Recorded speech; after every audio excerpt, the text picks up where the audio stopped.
মাঝে মাঝে আল্লাহ আমাদেরকে দুঃখ কষ্ট দিয়ে পরীক্ষা করতে চান, এগুলো আমাদের জন্য খারাপ নয়। এই দুঃখ কষ্ট বিপদ আমাদের কোমরকে সোজা করে, আমাদের পায়ের মাটিকে শক্ত করে। চিল্লায় বলেন ঠিক কিনা? প্রতিকূল পরিবেশে কিভাবে বাঁচতে হয় এই দুঃখ কষ্ট আমাদেরকে শিখায়। এজন্য মুমিন বান্দার বৈশিষ্ট্য হচ্ছে দুঃখ কষ্ট বেদনা জ্বালা এগুলোতে সে আপসেট হয় না, সে হাল ছেড়ে দেয় না, সে ভরসা রাখে একজনের উপর। চিল্লায় বলতে হবে তিনি কে? কারণ মুমিন জানে রাত্রি যত গভীর হয় অন্ধকার তমানিসা ভেদ করে সুবহে সাদিক হয়।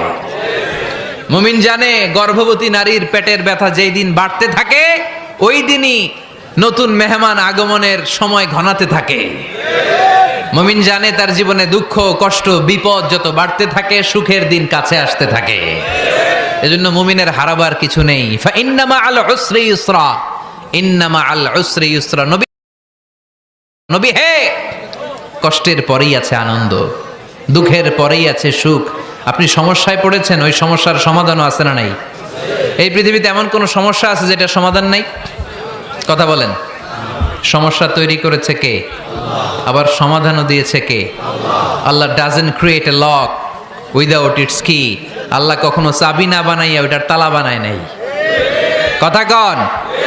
তালাও যেহেতু আছে ওই তালার চাবিও বানিয়েছে কে?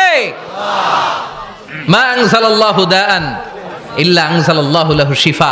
আল্লাহ দুনিয়ায় এমন কোন রোগ পাঠায় নাই যেই রোগের ঔষধ বানায় নাই, এমন কোন রোগ নাজিল করে নাই যেই রোগের কোনো চিকিৎসা বানায় নাই, হয়তো সেটা আবিষ্কার হয় নাই। অনেকে ক্যান্সারের কথা বলতে পারেন যে হুজুর ক্যান্সার এমন রোগ, এই ক্যান্সার তার নাই কোনো অ্যান্সার, কিন্তু বিজ্ঞানীরা বলতেছে এটারও অ্যান্সার আবিষ্কৃত হচ্ছে।